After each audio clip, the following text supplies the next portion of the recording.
मेरे सभी मदरसा आधुनिक शिक्षक साथियों को मेरा नमस्कार। मैं पंकज मिश्रा, मदरसा आधुनिक शिक्षक। दोस्तों, आज एक बार फिर मदरसा आधुनिक शिक्षक परिवार को एक झटका लगा है। हमारा एक परिवार आज फिर मौत के गाल में समा गया है। उपेंद्र सिंह जिला बलरामपुर के सादुल्ला नगर के फिरोजपुर गांव के रहने वाले थे, जो रात में धान का बीज रखाने के लिए वो खेत में गए थे। छुट्टा जानवरों से बचाने के लिए खेत की रखवाली कर रहे थे और वहीं पर एक विषैले सांप ने उनको डस लिया। आनंद फानन में उनको सादुल्ला नगर हॉस्पिटल लेके जाया गया। वहाँ सबसे बोलते और बात करते हुए गए, लेकिन उनकी हालत ज़्यादा खराब होती गई और वहाँ के डॉक्टर ने उनको रिफ़र किया। गोंडा ले जाते समय रास्ते में उनकी दर्दनाक मौत हो गई। मैं उनको समस्त मदरसा आधुनिकरण शिक्षक साथियों की तरफ से मैं भावपूर्ण विनम्र श्रद्धांजलि अर्पित करता हूं और ईश्वर से प्रार्थना करता हूं कि भगवान उनकी आत्मा को शांति दें और उनको स्वर्ग में स्थान दें। इसके साथ साथ उनके परिवार को इस अपार दुख को सहने की क्षमता प्रदान करें। दोस्तों, जब से धरना स्टार्ट किया गया है तब से लेकर के आज तक कम से कम 15 शिक्षक साथी हमारे काल के गाल में समा चुके हैं और इस आशा में वो थे कि हमारा बकाया हमको मिल जाएगा, हमारी स्कीम संचालित कर दी जाएगी, लेकिन उनका सपना अधूरा रह गया। उनका परिवार आज अनाथ हो गया। बहुत अच्छे व्यक्ति थे, वो सबसे मिलने वाले थे और उनको कभी भी बुलाया गया तो वो तुरंत पहुंचते थे। लेकिन आज इंतजार करते करते जिंदगी से जंग हार बैठे। जिंदगी तो चली गई मेरे भाई, परिवार अनाथ हो गया, लेकिन उनका बकाया पैसा और स्कीम जीते जी उनको नसीब नहीं हुआ। सरकार की इतनी उदासीनता रवैया इन मदरसा आधुनिकरण शिक्षक साथियों के जीवन को एकदम नरक बना के रख दिया है और इसका जिम्मेदार अगर कोई है तो ये भारत सरकार और उत्तर प्रदेश की सरकार है। एक एक करके हमारे सभी साथी इस दुनिया को छोड़कर जा रहे हैं। इस इंतजार में हम लोग बैठे हुए हैं कि हमारे भी अच्छे दिन आएंगे, हमारा बकाया हमको मिलेगा, हमारी स्कीम चलेगी। इसका इंतजार करते करते हमारे बहुत से शिक्षक साथी इस दुनिया से चले गए और उनका परिवार अनाथ हो गया। इस समय वो किस तरह अपनी ज़िंदगी काट रहे होंगे, ये तो केवल हम लोग कल्पना कर सकते हैं और उसके अलावा कुछ कर नहीं सकते हैं। लेकिन एक मैं वादा करता हूं आप लोगों से कि जब तक समस्या का समाधान नहीं हो जाता है तब तक हम लोगों का संघर्ष पे विराम नहीं लगेगा, यह मैं वादा करता हूं। चाहे जब तक हम लोगों को लड़ाई लड़ना पड़े, एक ना एक दिन तो हम सफल जरूर होंगे और अपने सभी शिक्षक साथियों की कुर्बानी जाया नहीं जाने दिया जाएगा, यह मैं आप लोगों को विश्वास दिलाना चाहता हूं। मैं पंकज मिश्रा उन सभी मृतक साथियों के परिवार वालों को यह भरोसा दिलाना चाहता हूं मेरे भाई कि आप लोग चिंता ना करें, आपका परिवार जरूर गया है, आपका बेटा गया है, आपका पिता गया है, आपका भाई गया है, लेकिन एकता टीम आपके इस दुख भरी घड़ी में आपके साथ खड़ी है। हम लोग आपसे मुलाकात जरूर करेंगे। समय का इंतजार है और आपने अपना बेटा खोया है, किसी ने अपना बाप खोया है, किसी ने अपना भाई खोया है, किसी ने अपना पति खोया है। जो चला गया उनको तो वापस नहीं लाया जा सकता है, लेकिन उनके सपने को, जो उन्होंने सपना देखा था कि हमारा बकाया मिल जाएगा और हम अपने परिवार के साथ बैठकर खुशियां मनाएंगे, हमारी स्कीम चल जाएगी, हमारा परिवार खुशहाल हो जाएगा, उसके लिए हम लोग प्रयास जरूर करेंगे।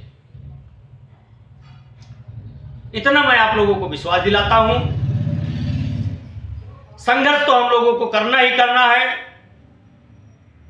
और साथ साथ उन सभी मदरसा आधुनिकीकरण शिक्षक साथियों से मैं कहना चाहता हूं, ये मदरसा आधुनिकीकरण शिक्षक अपने परिवार हैं और जो इस दुनिया से चले गए उनके परिवार के लिए आपको लड़ाई लड़नी है मेरे भाई।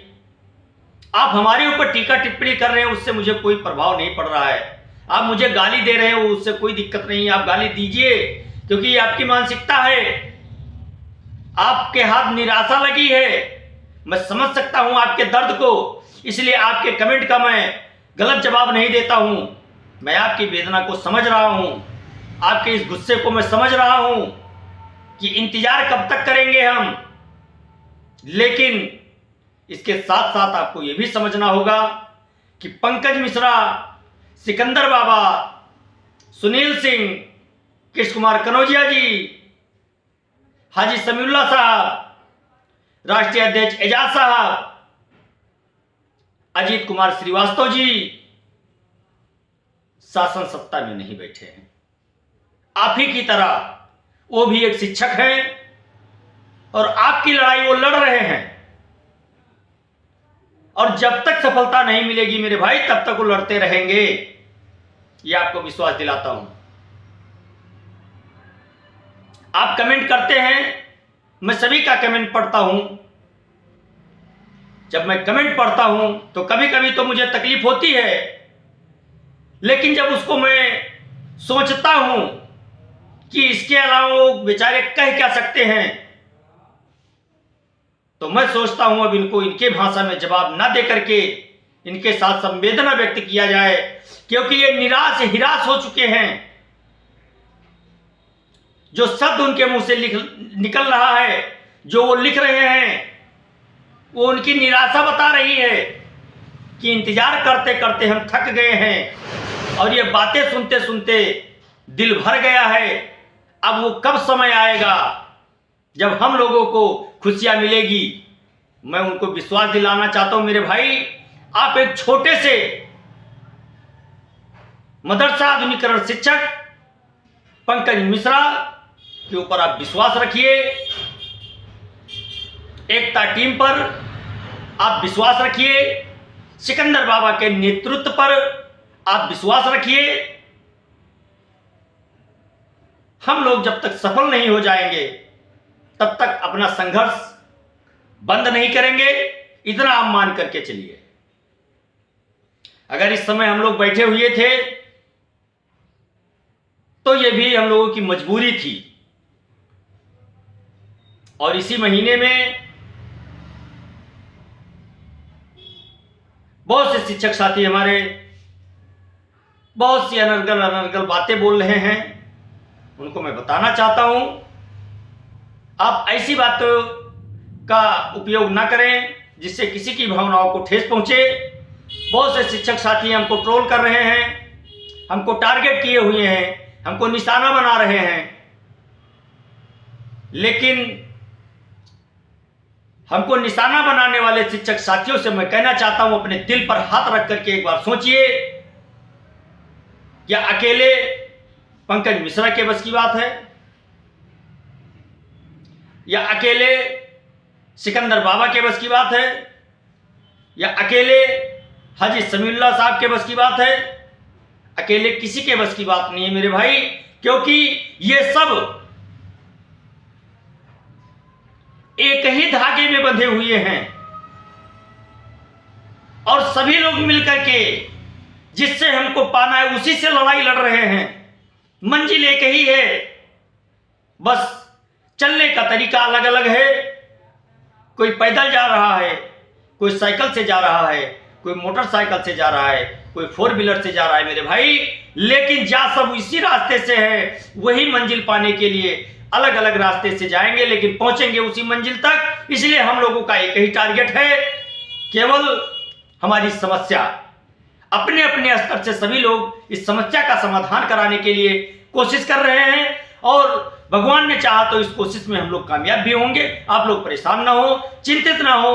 और मैं अपने सभी इस दुनिया से जाने वाले मदरसा आधुनिकीकरण शिक्षक के परिवार से मैं हाथ जोड़कर विनती करता हूं कि आप लोग दुआ करें कि हम लोग अपने मिशन में कामयाब हों और आपके परिवार का जो सदस्य उम्मीदों पे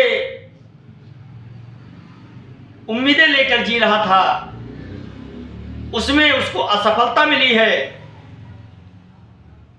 उनके सपनों को पूरा करने का हम लोग कार्य करें और उसमें सफल हों, जिससे परिवार की कमी तो नहीं पूरी कर सकते, लेकिन अगर सफलता मिलती है तो इतना जरूर हम लोग कर सकते हैं कि अपने स्तर से उनके बच्चों को खुशहाली के पोजीशन में लाने का हर संभव हम लोग कोशिश करेंगे। इसलिए आप लोग दुआ करें, आपके परिवार की कुर्बानी हम लोग व्यर्थ नहीं जाने देंगे, ये विश्वास मैं आप लोगों को दिलाता हूं। और अपना छोटा भाई समझकर, अपने परिवार का सदस्य समझकर दुआ करते रहें कि हम लोग अपने मकसद में कामयाब हों। भले अलग अलग जातियों का एक गुलदस्ता बना हुआ है, ये हमारे हिंदुस्तान की खूबसूरती है और सभी लोग एक एक कदम बढ़ाएंगे तो उस मंजिल पर हमको पहुंचने में ज्यादा समय नहीं लगेगा। अब वो समय आ गया है कि सभी लोग एक साथ मिलकर के और इस लड़ाई को आगे बढ़ाया जाए और इस लड़ाई को जीता जाए और जीतकर जो अंधेरा हम लोगों की जिंदगी में आया है उसमें उजाला लाने का प्रयास किया जाए और एक ना एक दिन हम लोग कामयाब जरूर होंगे। इसी के साथ मैं अपनी वाणी को विराम दूंगा। नमस्कार, जय हिंद, जय भारत, भारत माता की जय।